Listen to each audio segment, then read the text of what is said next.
예, 오늘의 브리핑 시작하겠습니다. 오늘 시장이 좀 올라갔는데, 그러니까 부채 한도에 대한 안도감이 기본적으로 좀 있었죠. 그러니까 사실 부채 한도 협상 재료가 좀 지나간 재료였기 때문에 크게 올라갈 사안은 아니었는데, 그러니까 메카시가 다음 주에 하원에서 표결 들어갈 수 있다 이런 발언이 또 나왔거든요. 그러면 다음 주에 완전히 끝나나 보다. 그러니까 이런 기대감이 나오면서 S&P 500 지수가 연중 최고치, 그다음에 이제 나스닥 시장 같은 경우는 작년도 8월 이후에 최고치를 경신을 했죠. 그래서 이런 부분들이 초반에 분위기를 괜찮게 만들어줬고, 그 연준 인사들 발언이 좀 세게 나오긴 했거든요. 대부분 다 이제 인상 중단할 정도의 데이터가 아니다. 다음에 뭐 일부는 뭐 추가적으로 올려야 된다. 뭐 제임스 블러드 같은 경우는 뭐 추가적으로 올려야 된다 이런 발언했지만, 어쨌든 그렇게 되면서 추가 인상 확률이 한 35% 전후까지 올라오긴 했습니다. 근데 이제 대부분 보면 전제가 뭐 지표가 더 올라간다라면, 그러니까 인플레 지표가 더 올라간다라면 이런 전제를 깔았기 때문에 이 자체는 그렇게 시장에 위협이 되지는 않았습니다. 근데 이제 아마 다음 주 넘어가면서부터 FMC 일정이 다가오기 때문에 다음 주에는 조금 아마 연준 인사들 발언이 세게 나오면 시장에 조금 영향을 받긴 할 거예요. 근데 일단 이제 이번 주 같은 경우는 에이 저래 봐야 뭐 결국엔 동결하겠지 이런 분위기가 되면서 좀 지수를 누르지는 못했고요. 경제 지표 같은 경우는 경기 선행 지수인데 경기 선행 지수가 계속 이제 내려가고 있는 추세인데다가 뭐 세부 항목 보면 주식시장하고 뭐 일부 소비 데이터 관련하고 를 정도를 제외하면 대부분 항목에서 지금 마이너스가 나는, 그러니까 증시 지수 관련된 주식시장 지표, 다음에 이제 소비 관련된 일부 지표를 제외하고는 전부 다 이제 마이너스권으로 밀려 있는 그런 상태거든요.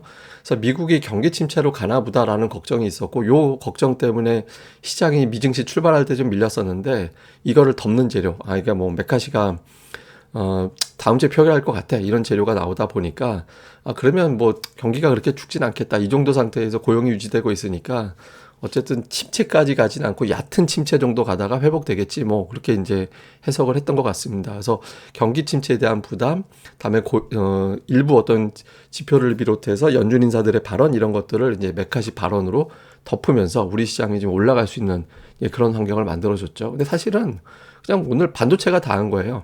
예, 제가 이제 마이크론 테크놀로지 절대적인 어떤 고비 65달러 말씀을 드렸었는데 오늘 드디어 이제 돌파를 했죠. 67달러 57센트까지 올라가서 작년도 이제 6월 이후에 최고치 돌파하는 그런 모습이 나타났고, SK하이닉스가 이번 주에 제가 되게 중요하다고 말씀드렸던 60월선은 돌파가 된 상태에서 심지어 제가 9만 5천 원 여부가 되게 중요하다라고 말씀을 드렸는데 그냥 넘어가 버렸어요. 이번 주에 8% 이상 올라가면서 97,300원까지 밀고 올라갔죠.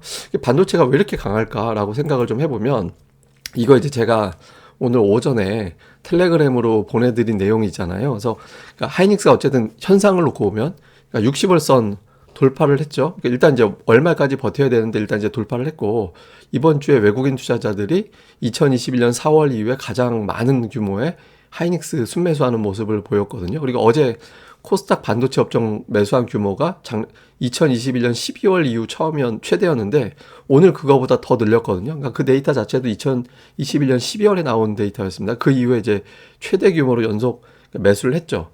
그런데 이제 여기서 왜 반도체가 지금 우선순위가 됐는지 생각을 해보면, 시장이 오른 종목들에 대한 부담이 있어요. 그러니까 이제 2차 전지 과열론, 뭐 당국에서 과열이 있다라고 발언을 했고, 그 다음에 이제 증권사에서 뭐 매도 보고서 나왔죠. 그다음에 SG 창구 관련된 급락이 나왔는데 그 관련된 종목군들이 뭐 다 장기적으로 보면 막 10배 올라가고 막 그런 종목들이었잖아요. 그러니까 많이 올라간 종목들에 대한 어떤 경계감이 유난하게 커져 있는 상태거든요.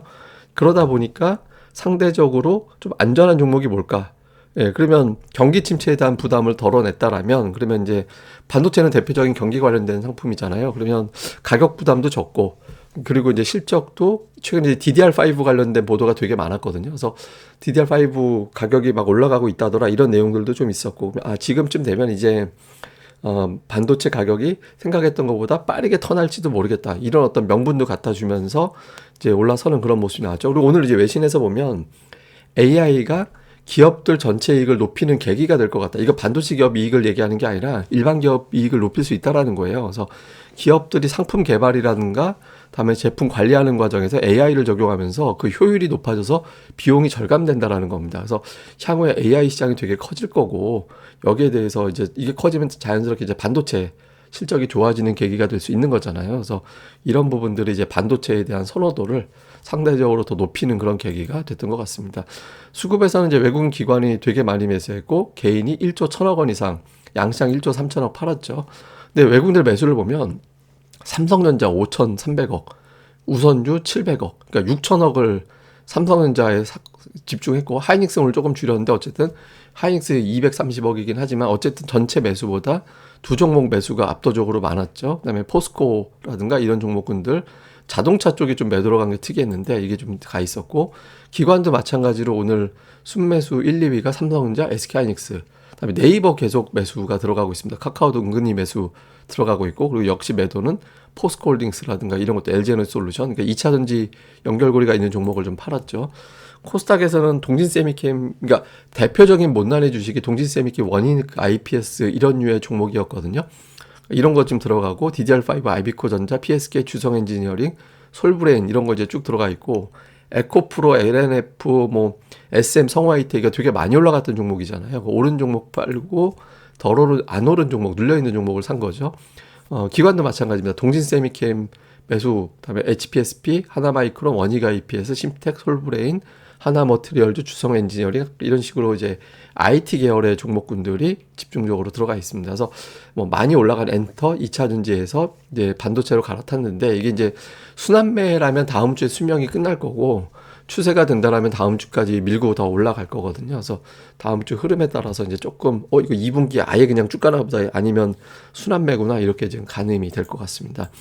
자, 이슈를 보면 연준 인사들의 발언이 좀 세지고 있습니다. 그래서 이번 주는 그냥 연준 인사들 발언 세게 하거나 말거나 그냥 덮였는데 이러다가 진짜 인상하나? 그러니까 이런 분위기로 프레임이 짜지면 FOMC가 근접할수록 시장이 좀 눌리는 명분이 될 가능성이 생기거든요. 그래서 연준 인사들 발언 자체가 문제가 아니라 금리 인상 확률이 5대5 비율로 바뀌어버리는지 그게 되게 중요하고요. 다음에 이제 필라델피아 반도체 지수가 이번 주에 8% 올라갔는데 아예 그냥 주도주로 고정이 되면 사실 빅테크가 가격이 워낙 셌기 때문에 거기서 이제 좀 부담이 될 수 있거든요. 물론 이제 엔비디아도 되게 강하게 올라가긴 했지만, 그러니까 마이크론 테크놀로지는 미국 반도체주 내에서도 되게 못난이 주식이잖아요. 그래서 그러니까 마이크론 테크놀로지가 좀 주도할 수 있는지, 그러니까 주도한다라는 게 아니라 그런 그림이 나오는지. 그 다음에 지금 2차 전지에서 엔터로 갔다가 이제 반도체로 온 것 같이 보이는데, 그러니까 반도체는 종목들도 중요하지만 여기서 그러니까 이게 왜 제가 말씀을 드리냐면 최근에 예탁금이 줄었잖아요. 근데 2차 전지 때는 예탁금이 확 불어났었는데 엔터가 올라갈 때는 예탁금이 늘어나지 않았거든요. 근데 여기서 반도체가 밀고 가면 또 우리나라 투자자들이 되게 좋아하는 업종이라 예탁금이 들어오면서 반도체를 더 끌어올리는 동력이 될 수 있거든요. 그래서 반도체가 지금 그런 기능을 좀 해줬으면 좋겠죠. 그래서 이제 그런 어떤 기능을 해줄 수 있는지 예탁금 취하고 좀 같이 맞물려서 볼 필요가 있는 것 같습니다. 그 다음에 이거는 뭐냐면 이제 약간 전문적인 용어인데 쉽게 얘기해서 이제 주식담보대출 데이터인데 이게 4월 28일에 갑자기 확 올라갔거든요. 저도 이거 잘 안 봤었는데 이제 저하고 좀 가깝게 지내는 이제 러브펀드 이성수 님이라고 계시죠. 그래서 저하고 되게 가까운 분인데 그분이 이제 이걸 관련돼서 칼럼을 썼길래 보니까 저도 그래서 그런가 더 자료 찾아보니까 이런 게 있더라고요. 그래서 주식담보대출이 하루에 1조 6천억이 늘어났거든요. 근데 전날짜가 4월 28일입니다. 그러니까 그 SG 사태로 폭락이 나오고 그게 하한가가 풀리고 2, 3일째 되던 날 저게 급증을 했거든요. 그러니까 저게 이제 어떤 의미가 있냐면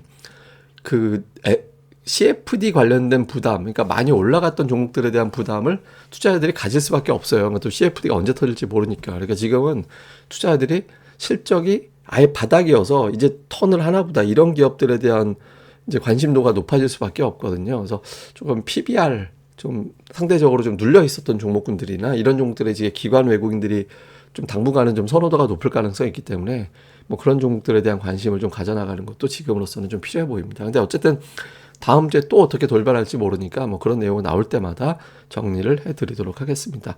이제 미국이 1조 7천억 달러 걸려있는 옵션 만기일이거든요. 그 이후에도 새롭게 포지션이 구축이 될 겁니다. 그러니까 그 포지션 구축하는 게 위가 될지 아래가 될지는 메인 재료를 침체로 갈 거냐 실적으로 갈 거냐 여기에 따라 또 달라지겠죠. 빅테크가 움직이면 아무래도 침체 리스크를 보는 거고 반도체가 움직이면 경기 침체가 안 온다라고 보는 거니까 이걸 보고 우리가 또 가늠을 하고 우리 증시에 연결 지으면 될 것 같습니다. 예, 이 방송 꼭 구독하기, 좋아요 꼭 부탁드리고요. 그리고 또 네이버에서 고릴라 리서치 검색해 주시고 많이 방문 부탁드리겠습니다. 감사합니다.